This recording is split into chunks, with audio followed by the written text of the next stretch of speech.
மகிமுண்டாகட்டும். நேற்று நாம் தியானித்த வண்ணமாக எழுதியிருக்கிறபடியே கிறிஸ்து இயேசு மரித்தொழுந்து எழுந்தார் என்று சொல்லி பார்க்கிறோம்.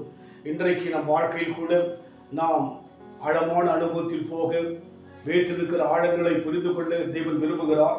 இந்த வழியிலும் கூட ரோமருக்கு எழுதின நிருபம் 6ஆம் அதிகாரம் 9ஆம் வசனம், மரித்தொழுந்து எழுந்த கிறிஸ்து இனி மரிப்பதில்லை என்று அறிந்திருக்கிறோம், மரணம் இனி அவரை ஆண்டு கொள்வதில்லை என்று சொல்லி பவுல் இங்கே விளக்கமாக சொல்கிறார். மரித்தொழுந்து எழுந்த கிறிஸ்து இனி மரிப்பதில்லை என்று அறிந்திருக்கிறோம். இனி அவரை ஜீவனுள்ளவராக தான் அவர்கள் அனுபவிக்கிறார்கள். அதனால் அவர்கள் அந்த பண்டிகைக்குள் கொண்டு வராதபடிக்கு எப்போதும் ஜீவனுள்ளவராக அநேகருக்கு அவர்கள் பிரசங்கித்து ஆண்டவர் நாமத்தை அவர்கள் வாழ்க்கை மூலமாக மகிமைப்படுத்ததாக பார்க்கிறோம்.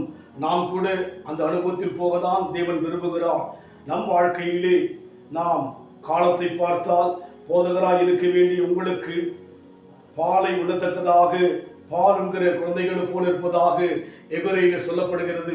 நம் வாழ்க்கையிலே தேவனுடைய காரியங்களை அறிய அறிய எப்படி வாழ வேண்டும் என்று சொல்லி விவரங்கள் கொடுத்திருக்கிறபடியினாலே மரணம் அவரை மேற்கொள்ள முடியாது என்று சொல்லி பார்க்கிறோம். மரித்தொழுந்து எழுந்த கிறிஸ்து இனி மரிப்பது இல்லை என்று சொல்லி பார்க்கிறோம். அதனால் இனி அந்த அனுபவத்தில் போகாதபடிக்கு அது மறைமுகமான ஒரு யுத்தத்துக்குள்ளாக, மறைமுகமான ஒரு தோல்விக்குள்ளாக நம்மை கொண்டு போகிறதா இருக்கிறது. அதனால் இனி அவர் மரிப்பதில்லை, அவர் உயிராய் இருக்கிறார், நமக்குள்ளே வாசம் செய்கிறார், நம்மூலமாய் வெளிப்பட விரும்புகிறார் என்கிற அந்த வெளிப்பாடை பெற்று நாம் அனைவருக்கு பயனுள்ள ஒரு பாத்திரமாக, பிரயோஜனமுள்ள ஒரு பாத்திரமாக, தேவ சித்தம் செய்கின்ற ஒரு நபராய் இருக்கவே தேவனுடைய சித்தமாயும் தேவனுடைய நோக்கமாய் இருக்கிறது. நாம் அந்த அனுபவத்தில் போவோம்.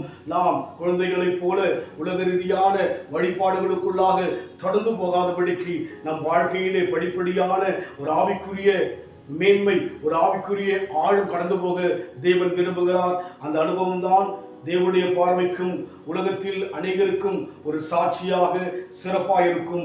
அந்த அனுபவம் நமக்கு மிக அவசியமாக இருக்கிறபடியினாலே தேவன் அதை கொடுக்கும்படியாக நாம் ஜெபிப்போம்.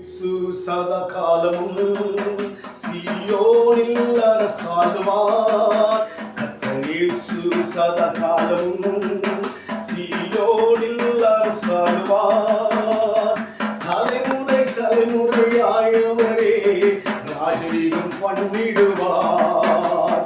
தலைமுறை தலைமுறையாயவரே ராஜரீகம் பண்ணிடுவார். அல்லேலூயா அல்லேலூயா, என் ஆத்துமாவே கர்த்தரை துதி. அல்லேலூயா அல்லேலூயா, என் ஆத்துமாவே கர்த்தரை துதி. நான் உயிரோடு இருக்கும் மட்டும் என் தேவனை துதிப்பேனே, நான் உள்ளளவும் என் இயேசுவையே கீர்த்தனம் பண்ணிடுவே. நான் உயிரோடு இருக்கும் மட்டும் நான் தேவனை துதிப்பேன் என்று பாடின வண்ணமாக அவர் உயிரோடு இருக்கிறார். நாம் உயிருள்ள காலமெல்லாம் தேவனை துதிப்பது மாத்திரமல்ல, அவரை குறித்து விவரங்களை விளங்கிக் கொண்டு, ஆழங்களை புரிந்து கொண்டு, அர்த்தங்களை தெரிந்து கொண்டு அநேகருக்கு நம் அனுபவத்தின் மூலமாக சொல்லும்படியாக நம் வாழ்க்கை ஒப்புக் கொடுப்போம். அன்பின் ஆண்டவரே, நீ மரித்தவர் அல்ல, நாங்கள் மரித்தவராக எண்ணாதபடிக்கு நீர் சதாக்காலம் உயிரோடு இருப்பதினாலே இன்றைக்கு மாத்திரமல்ல, எங்கள் சந்ததிக்கு பின்னாலும் எங்கள் சந்ததியோடு உயிரோடு இருக்கிற தேவனாக இருப்பதற்காக நன்றி செலுத்துகிறோம் ஐயா. நடத்துங்க, எங்கள் மூலமாக நீர் வெளிப்படுங்க ராஜா, இயேசுவின் நாமத்தில் பிதாவே, ஆமென். கர்த்தர் ஆசீர்வதிப்பாராக. God bless you. Hallelujah.